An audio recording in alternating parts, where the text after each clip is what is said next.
Tove ajo porphai heni apor, Borgaon Teron arong Amekar Durong Rongpi ahem me chopidet. Nijang karbi anglong dora amla consistency kaparlo Borgaon Teron arong Amekar Durong Rongpi lapen kareng teron piatum ahem. Kopi koson pen loni karen ami hem me chopidet. Alang litum pen perang ke athing no kachithan pon atengke Tove ajo porphai heni apor. Malom tomon arve lapen sining kang der par pik pen ajok. Kopi koson pen loni karen nami ki kardot pen ajok nili tum ahem me nang chopidet lo.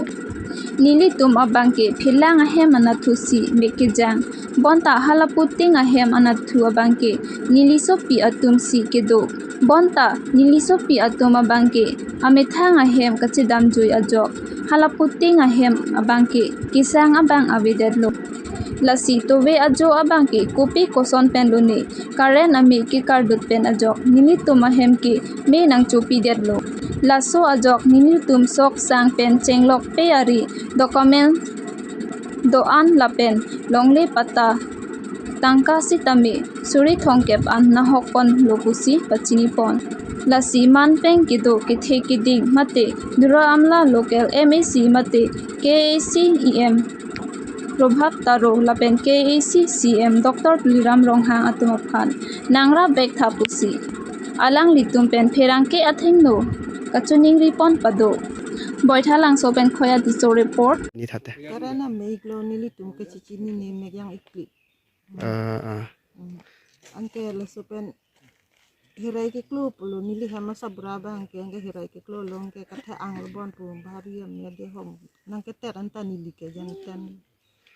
bhariam ni akar tangte la so long ko pipi na hok pon ni avelo nili lek nili roy pe rian avelo ngodras avelo dak singe sop pe anta chijuma et ma ta tangte la so pa thak ningri itnang kok pu lasi pima abling ke the ke dinga tu nang kang hongi nang kira bi hem ri pe ri ke cho ke yunang noni li avi ping lo lasem pada taru hancu ningri lasia mangrap nang po pu ningri pu ay dal pu the ke din ta bi dat lu ke ku pula Tove baji hini apor current short det lo wire সম্ভব wire bang critical dolo mene hai amat me cholong pop lo kaya me cholong pop alam thebang lalo sok sang do anta mane me cholap lo lapen ke langli tum ke du thak je din ta bedet lo pen ke almari bakos lapen ke sok sang chulo lapen peri doan sutame me chuthai lo lasi ke ding tum ta ma thami lo mane langli tum ta kisung lo kaya kisung hut ke rap phan ke melo rap dum te an su se lang tum ta anong ju me po yong se ke rap dum ave polon te to polo langli tum ke kisung lo ke ase lang ke ding tum ta me ma thami lo ki pa je phan ke lang li tum ta la hai kisung kerap je phan se lang tum phan ta pathi peding lo rar tum lasi pathi peding der thi ke lang tum ra kisung bang chini nang po ra kisung teng pen rap dun nang po la hai lo lasi aro to vela talom si abang phu bang thi tum thor pak si aju jar lo por la bang son mi ke rap dun ke pa med dun tu si lai hu man ta ke jok lo phelang hem bang la ting hem bang ke la ke chu der lo helang hem janten pajok dun bor ilo ele am thang le ke chok pute ting hem ke mi chu che sa ting hem chi mi chu helang hem bang ke ko pai ke mi lo mane chetu dun din lo amasi pejut dun onde lo amoni te tum ala somara tum bang